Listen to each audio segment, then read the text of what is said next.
1. Long ago, I worked in a cake store. We mostly sold a very standard product, but I was known to agree to varying levels of customization at times. This was always at my absolute discretion. Sales staff simply couldn't determine what was involved: time, cost, goods, equipment, skill, and whether complex or non-standard requests could be accommodated. Sometimes people took orders they shouldn't have.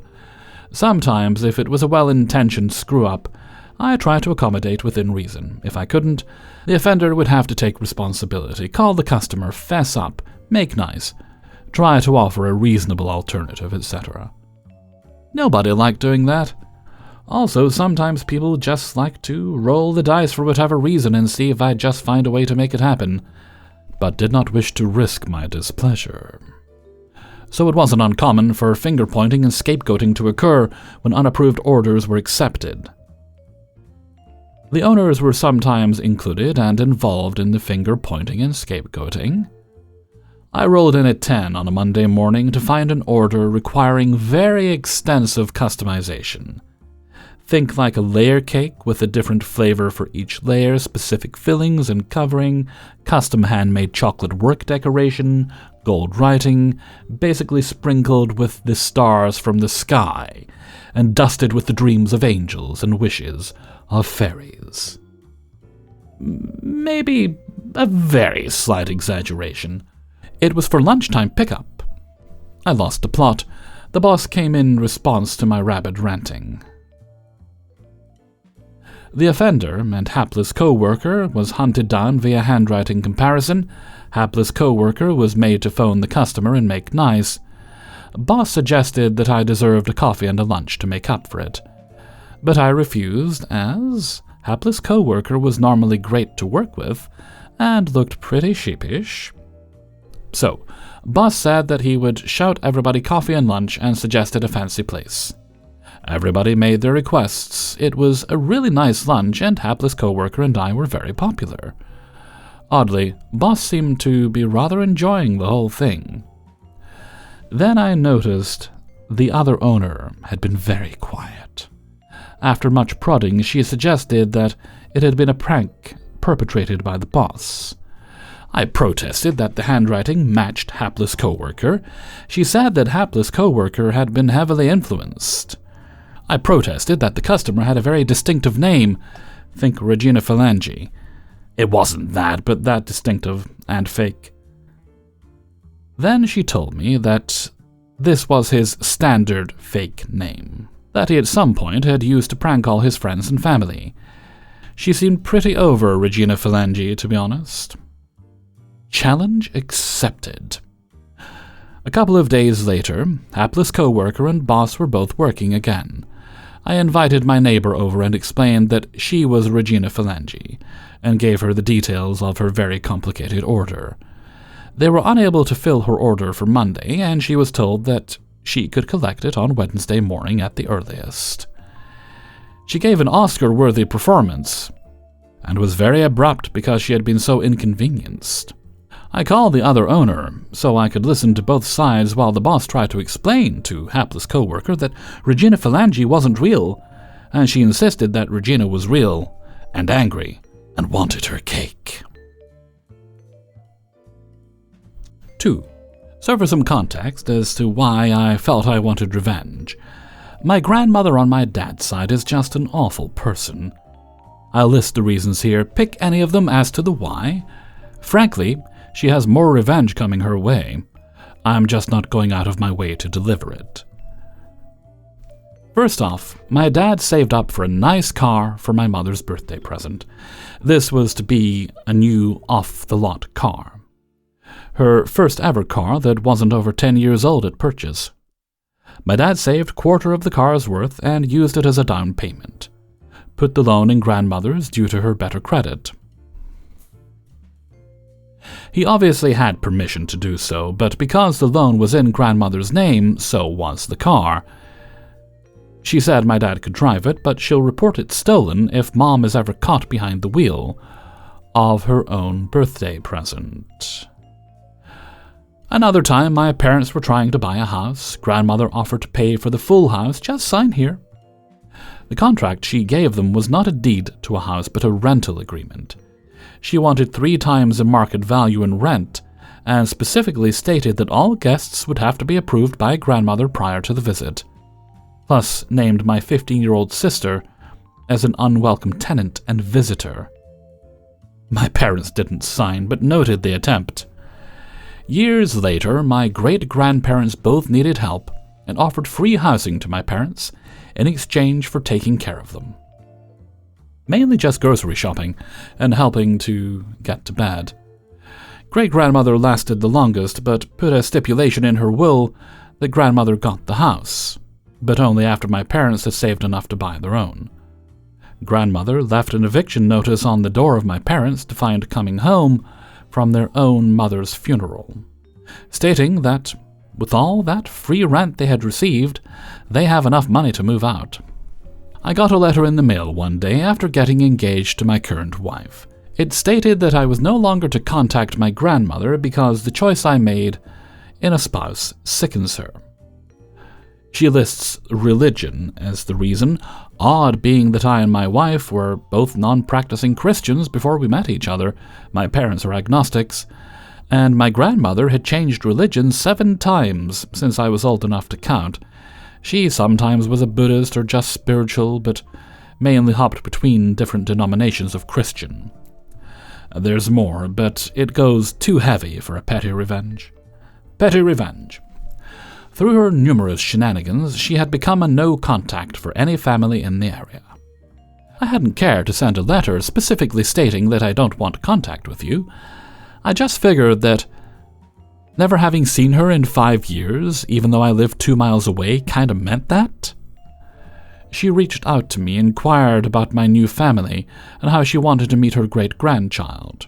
Great-grandchildren, I corrected her. Since when? Well, I have a 6, a 5, and a 3-year-old. Oh, well, she would love to meet them. And could you come over and help with the internet not working? Of course, grandmother. I'd love to. I went over to help her and saw her problem is that she had switched providers and the new provider just needed to confirm a date to hook it up to her house. I asked her what she needs internet for, Netflix, and scheduling clients. Well, I see right here. Your internet is on. Lie. You just don't have a subscription to Netflix or your mail. So I cancelled her internet hookup and put her down for 2 more subscriptions to Netflix. It's all good, grandmother. They should be here to install your internet in 2 weeks. 2 weeks later, I got a phone call from her. My internet is still not working. So I drive over to show her that my phone works in her house because I'm using my own data.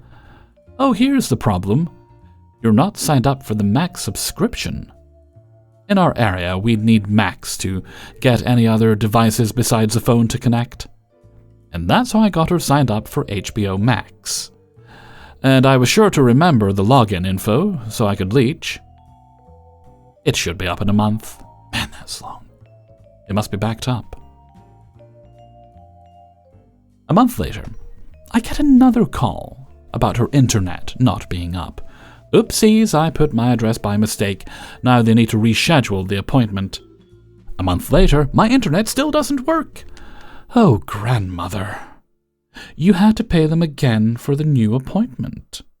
This time I signed her up for the Disney Plus and Hulu bundle. A month later, this time my uncle. Why is grandmother's internet not working and why she signed up for like 20 streaming services? I don't know. She says you were helping her with the internet and have been screwing around for 4 months. Uncle, I haven't talked to grandmother in 7 years, since she very publicly declared that I sicken her.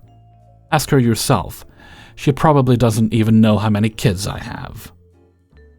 She didn't know the answer.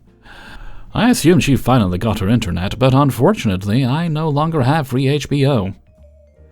Last I heard, she's also getting tested for Alzheimer's.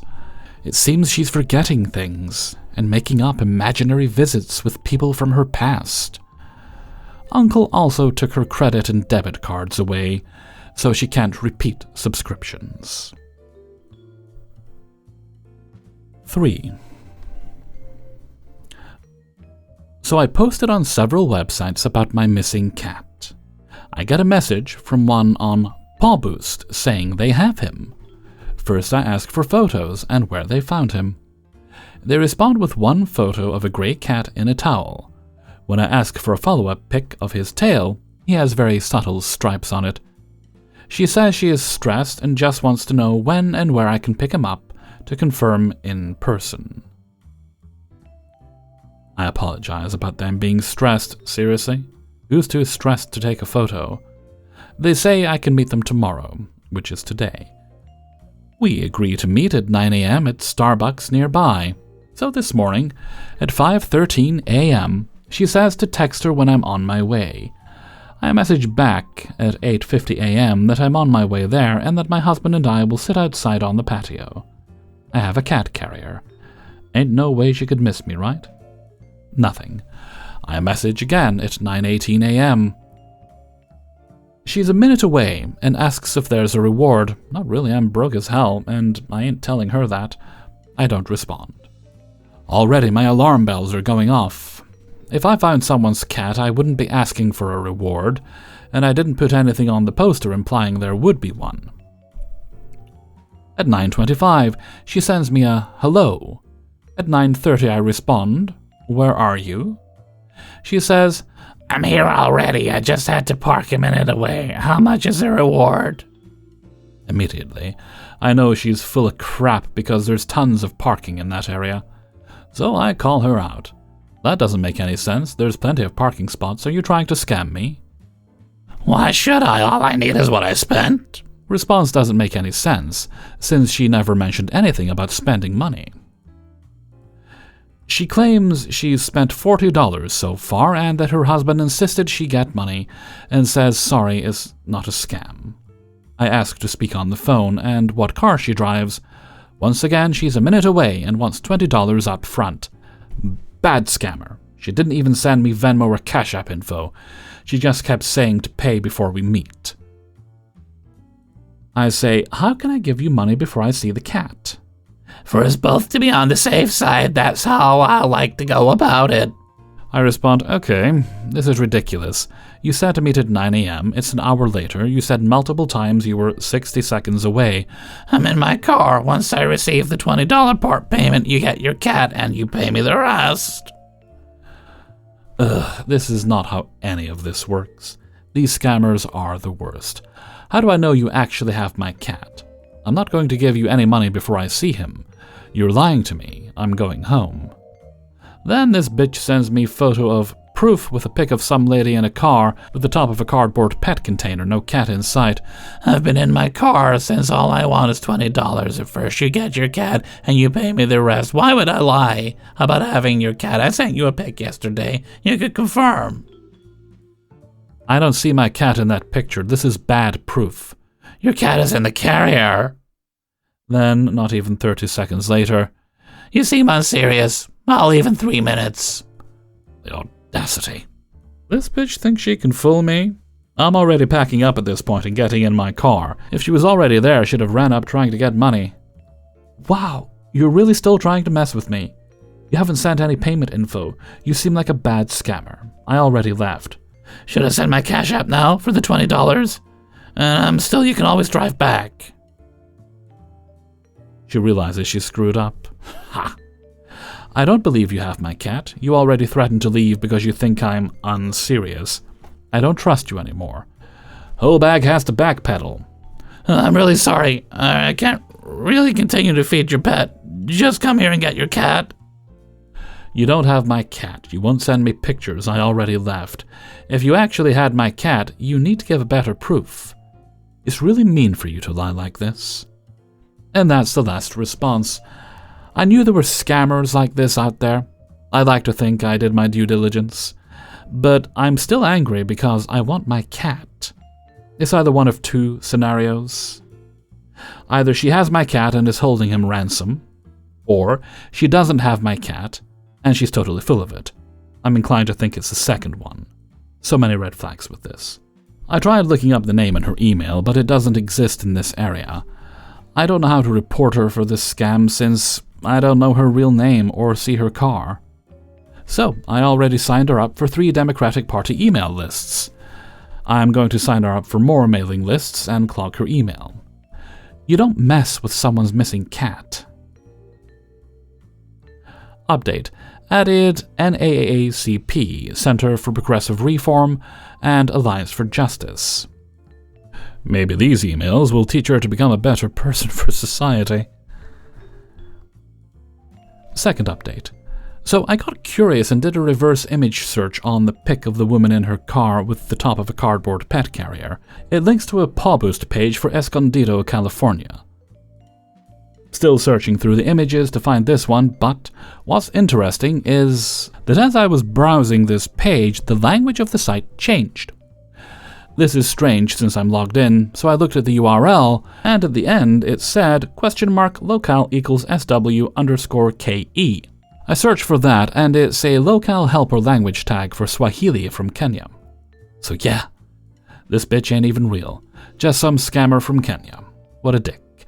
Hope they like that I've basically nuked this email with election and activism spam. Go screw yourself, bro.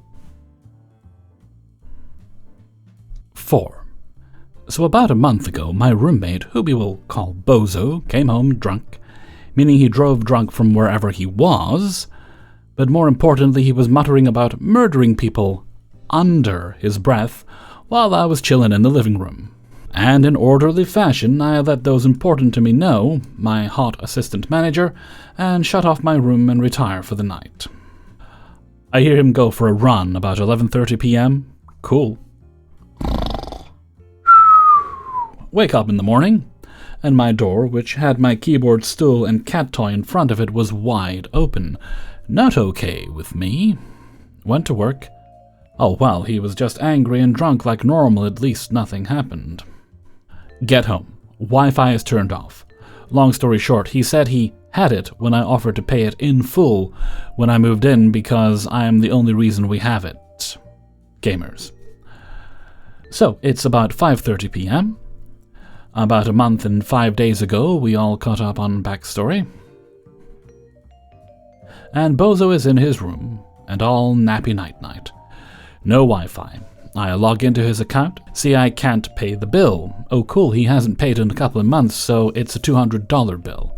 What the hell? Can't confront him because he's hiding asleep in his room, so I text his mom, who I had originally respected in a similar motherly fashion, about the situation, and just mentioned that he came into my room while I was sleeping last night, so I'm pretty angry. She responds with typical mom, "You guys need to talk about this. I should send you guys screenshots of each other's texts, blah blah." So I call the bluff and I'm like, okay, send the texts. Also, if you need screenshot proof of the fact that I offered to pay for the Wi-Fi, let me know. But slightly more vulgar because I was enraged. And she responds with, "You guys need to keep the common spaces clean like the living room, bathroom, and blah blah blah bullcrap." You get the message. So at this point. But when she sent that text, my lid popped like a manhole cover that holds a record for world's fastest theoretical object. I blasted like Rambo in a forest after he had heard a twig snap. I said something like, "Can't use my own dishes because Bozo leaves them on the stove or sink for days," until he decides to reuse them, and mentioned that he has unprotected sex with his partner several times a day, and sex toys left in the sink. Yeah. He was muttering about effing killing people and then came into my room while I was sleeping. I then decided that form of communication was invalid for several reasons and sent Bozo's mom one last text. "If you have anything else you want to say, you can drag your drunk son out of his room and have him say it to my face." Current time after all that reading. Thanks for coming this far. So it's 6:30 today, and about this time yesterday I noticed a note in my doorframe, which is typical from the front office, so I grab it and read it, and turns out my roommate wants to move out. Wow. Haven't heard a peep from these clowns until now, so wait till the next day and think, what does the front office have to say? Well, they're just as confused as I was. Apparently he didn't want to talk to them. But Bozo had the front office write up the legal get me out of here papers, and he personally put it in the doorframe. Personally, I could not be more disappointed in his cowardice. So as my petty revenge, I talked to the front office, and turns out if I don't sign that paper, He is still responsible for rent and will get an eviction notice if he doesn't pay rent, so I burnt the paper. Get clowned on, bozo, have fun paying rent for me to live in this apartment, while you go be a 28-year-old living with your mom, because you can't handle living with another human being that isn't a living sex doll. 5. I had a health scare a little over 7 years ago, and this, in turn, inspired me to start taking better care of my body. On top of that, the area I'm currently living in wasn't the greatest at that time. Thankfully, it's improved as the years have gone on, but at that point it didn't feel safe going out after dark, let alone going to my car in a dark parking lot. So I made the decision to get into martial arts. After a month or so of searching, I would find a dojo, run by a father and his 2 sons. They are without a doubt 3 of the nicest people I've ever met. They've always been respectful to not only me but everybody in the class, and all they ask is you show the same amount of respect. In their class, they have 3 prime rules. Be respectful to others. Do not judge based on abilities because we all have to start somewhere, and everybody is at a different level. And finally, put in what you would like to get out of the class. I put a lot of effort into this, and it's become kind of a passion of mine. The best thing about this particular martial arts class is that it's just one of several different forms these gentlemen teach. I go twice a week. The father teaches me Krav Maga, and his youngest son teaches me Judo. These gentlemen are more than competent at their craft, and 2 of the best teachers a girl can ask for. As far as strange encounters are concerned, it doesn't happen often, but it does happen. More often than not, it's something completely innocent. The best example of this I can give is we had a little old man show up one day, and he sat there and watched us practice for the entirety of the class. He ended up looking confused when my instructor finally asked him if he could help him. He said he was waiting for somebody to scream, "Cut!" The older gentleman legitimately thought he was watching an action scene in a movie. He was definitely up there in age, and so after the youngest son managed to have a conversation with him, we managed to get him to call his son. Turns out his dad was supposed to be taking his medication, and hadn't for a few days. He had a tendency to wander, and he was dealing with dementia.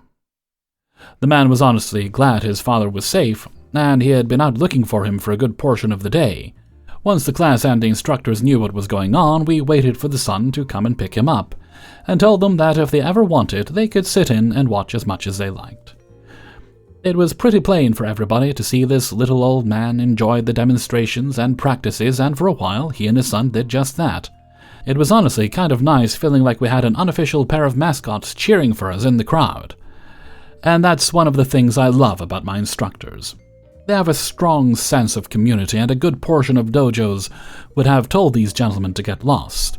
But no, I think we all had this sense of relief knowing that as long as the little old man was here with his son, they were safe and they were enjoying themselves.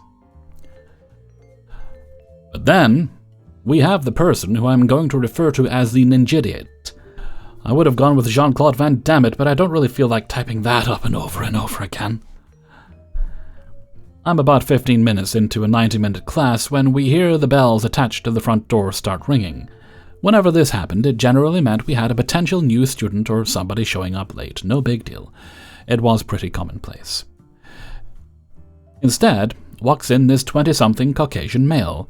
He wears a notorious B.I.G. t-shirt, baggy black jeans that are falling off his butt, a pair of tan Timberland work boots, and a loose-fitting metal watch that kind of looked like the ones from Walmart you could wear if you wanted to look like a professional.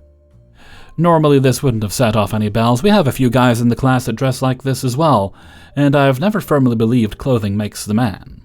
What does make the man, however, is how that particular man carries himself. And what is this guy doing? He's got a cell phone out, and we can all tell he is live streaming. Unless we have a tournament going on where parents or other family members are involved, there's a no recording policy in place. My Krav Maga instructor, the father, walks up to this young man and politely asks him to please stop recording.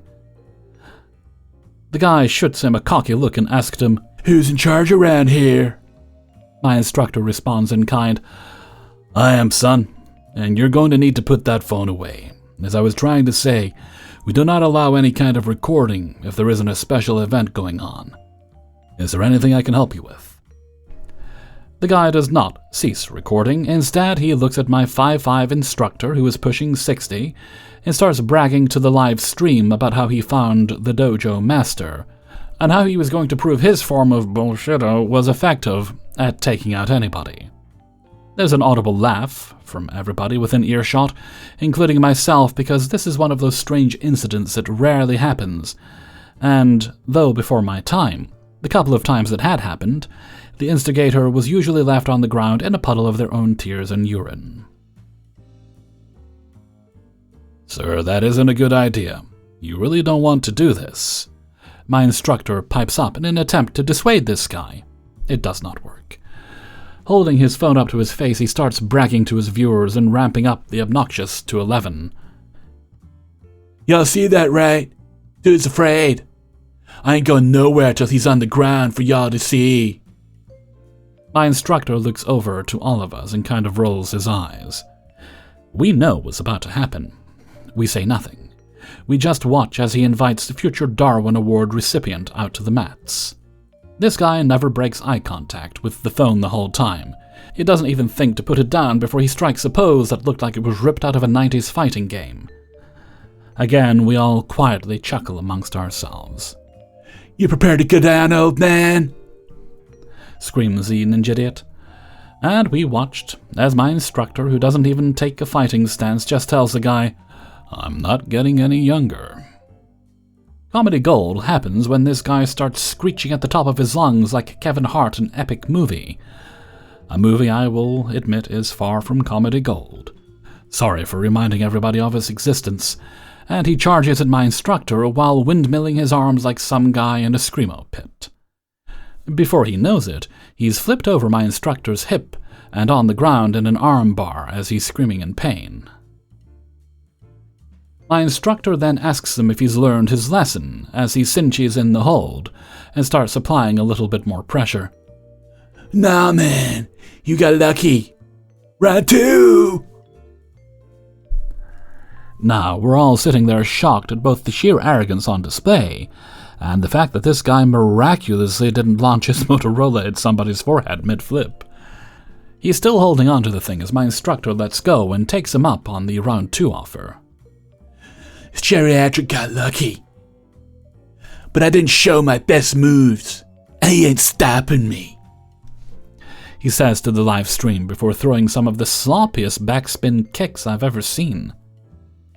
We look at the instructor's sons, and they're both laughing hysterically at this point. They couldn't contain it anymore. We're watching as he shuffles forward, throwing these incredibly sloppy kicks, only making contact with the air. Our instructor gingerly steps back, each one, making zero effort to dodge because the guy's accuracy was on par with a blindfolded sniper. He got 18 inches or so away, still throwing these ridiculous kicks. When finally, in a blink and you've missed it moment, our instructor throws a front kick and hits him directly in the groin. He crumples to the mats in a face-down heap and starts cursing our instructor out in falsetto. He looks down at the man on the ground and says, "Round 3? The man looks up, red in the face, with tears streaming out of his eyes, and squeaks, "Nah, we good." He's heaving as if he's resisting the urge to vomit as he turns himself back over and just sits there to collect himself. While he's doing so, I ask myself a series of questions. Is this a prank? Was this guy emboldened by the supposed upcoming Paul and Tyson fight, and so he decided to try to garner viewership by getting into one of his own?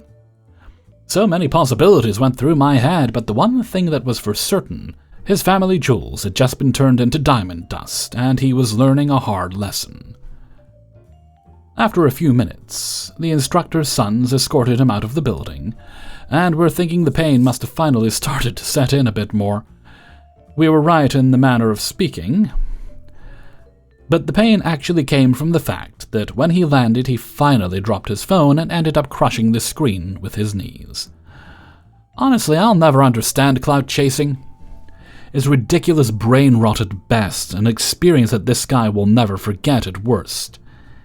He should count himself lucky he didn't walk into a dojo that adopted the whole Cobra Kai train of thought. He's definitely local because we see him occasionally walking past the dojo, trying not to make eye contact with anybody inside, but yeah, I guess that's how you define F around and find out. So, Ninja Idiot, I just have to say maybe martial arts isn't your thing. I say maybe because it's not. Maybe try taking up a less dangerous hobby, perhaps tiddlywinks.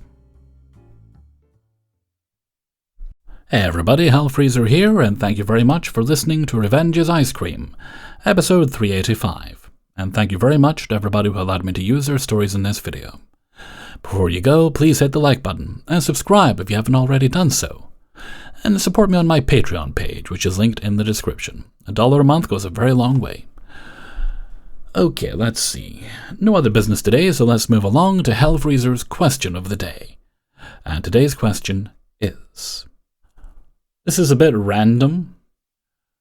What is your favorite fictional depiction of death?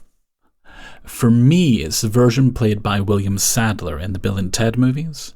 William Sadler, wonderful, versatile actor. Had been so many things. In The Shawshank Redemption, he was in that TV show Roswell. And of course, he played Death in 2 of the Bill and Ted movies. Was it 2? Yeah, it was 2. He was in the second and third one. And because it is based very much on the classic archetype of death, but he's doing it all goofy and fun. Let me know what you think in a comment below. And with that, let's take a look at the answer of the day from a previous video. And this one comes from Revenge is Ice Cream 197, and today's answer comes from Lauren. The question was about dessert-related quirks, things which are normal to you but other people raise an eyebrow at. And their answer is...